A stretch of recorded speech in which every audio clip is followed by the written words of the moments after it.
अप्रैल 1992 Chicago शहर के एक बिजी डिपार्टमेंट स्टोर का बेसमेंट। पहली नज़र में आपको लगेगा कि ये कोई अंडरग्राउंड स्विमिंग पूल है या शायद किसी हॉलीवुड फिल्म का सेट, लेकिन ये नज़ारा पूरी तरह असली था। सिर्फ कुछ ही घंटे के भीतर पानी की एक बहुत बड़ी इनविजिबल दीवार ने शहर के नीचे छिपे सालों पुराने और भूले बिसरे अंडरग्राउंड टनल को पूरी तरह तबाह कर दिया। इस एक घटना ने शिकागो के पूरे बिजनेस डिस्ट्रिक्ट को ठप कर दिया और इस वजह से करीब $1 बिलियन यानी आज के हिसाब से लगभग 8,300 करोड़ रुपए का नुकसान हुआ। आज के इस वीडियो में हम बात कर रहे हैं 1992 के ग्रेट शिकागो फ्लड की और इंसानी गलतियों की उस पूरी चेन की जिसने एक हंसते खेलते शहर को जमीन के नीचे से डुबो दिया। शिकागो नदी के नीचे जो हुआ उसे समझने के लिए हमें जाना होगा साल 1899 में। उस वक्त शिकागो शहर की सड़कों पर घोड़ा गाड़ी, ट्राम और इंसानों की इतनी भारी भीड़ होती थी कि ट्रैफिक को संभालना नामुमकिन हो गया था। इसी ट्रैफिक से बचने के लिए एक कंपनी ने जमीन के नीचे करीब 60 मील लगभग 96 किलोमीटर लंबा एक अंडरग्राउंड टनल नेटवर्क तैयार किया। लेकिन ये टनल्स इंसानों के सफर के लिए नहीं थी। इनका मुख्य काम था शहर की बड़ी बड़ी इमारतों और डिपार्टमेंट स्टोर्स तक कोयला पहुंचाना, वहां की राख को बाहर निकालना और टेलीफोन की केबल्स बिछाना। यह सिस्टम इतना शानदार था कि ऊपर की दुनिया को पता भी नहीं चलता था और जमीन के नीचे माल की डिलीवरी हो जाती थी। लेकिन जैसे जैसे समय बदला, कोयले की जगह बिजली ने ले ली और सामान पहुंचाने के लिए बड़े बड़े ट्रक आ गए। नतीजा ये हुआ कि 1950 के दशक तक आते आते ये टनल्स पूरी तरह बेकार हो गई। धीरे धीरे समय बीता और लोग भूल गए कि जिस शिकागो की सड़कों पर वो रोज ऑफिस जाते उसके ठीक नीचे बड़ा खाली टनल का नेटवर्क मौजूद है।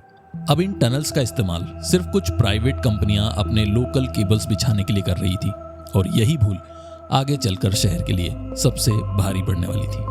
कहानी में असली मोड़ आता है साल 1991 के आखिरी महीने में। शिकागो नदी के ऊपर एक पुल है जिसका नाम है किंजी स्ट्रीट ब्रिज।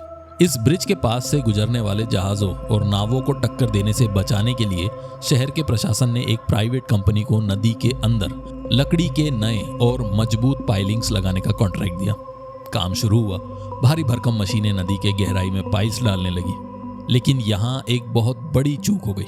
कंपनी के पास जो नक्शा था उसमें जमीन के नीचे बनी उन पुरानी टनल्स की एग्जैक्ट लोकेशन मार्क नहीं थी।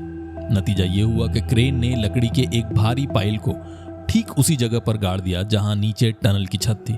उस पाइल की चोट से टनल की कंक्रीट की दीवार में एक बड़ा सा क्रैक आ गया।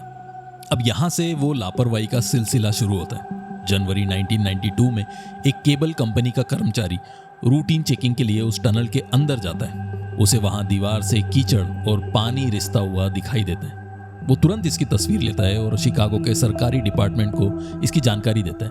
डिपार्टमेंट का एक जूनियर इंजीनियर मौके पर जांच करता है। वो देखता है कि टनल की दीवार कमजोर हो रही है और नदी का पानी कभी भी इसे पूरी तरह तोड़ सकता है। वो तुरंत अपने सीनियर ऑफिसर्स को एक प्रपोजल भेजते हैं कि इसे ठीक करने में सिर्फ $10,000 का खर्च आएगा और इसे तुरंत रिपेयर करना बहुत जरूरी है। लेकिन सरकारी फाइलें जिस रफ्तार से चलती है वो हम सब जानते हैं। ऑफिसर्स ने इस प्रपोजल को ठंडे बस्ते में डाल दिया। वो हफ्तों तक इस बात पर बहस करते रहे कि क्या सच में $10,000 खर्च करने की जरूरत भी है।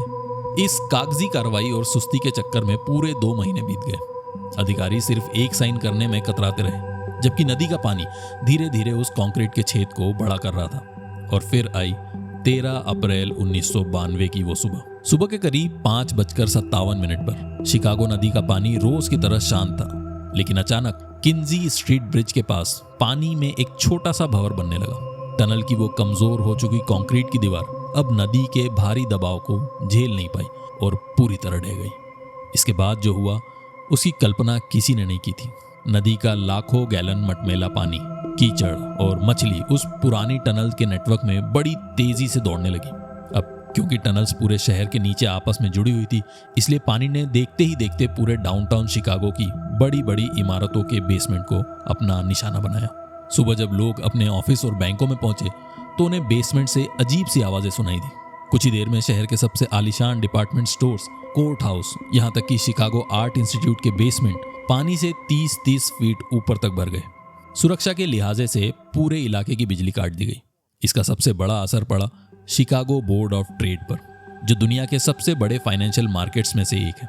बिजली कटने की वजह से वहां ट्रेडिंग पूरी तरह ठप हो गई। जिस शहर को अमेरिका का बिजनेस हब कहा जाता था, वो अब कुछ ही घंटों में पूरी तरह पैरालाइज हो चुका था। इस आपदा से बचने के लिए सेना और इंजीनियर्स को बुलाया गया।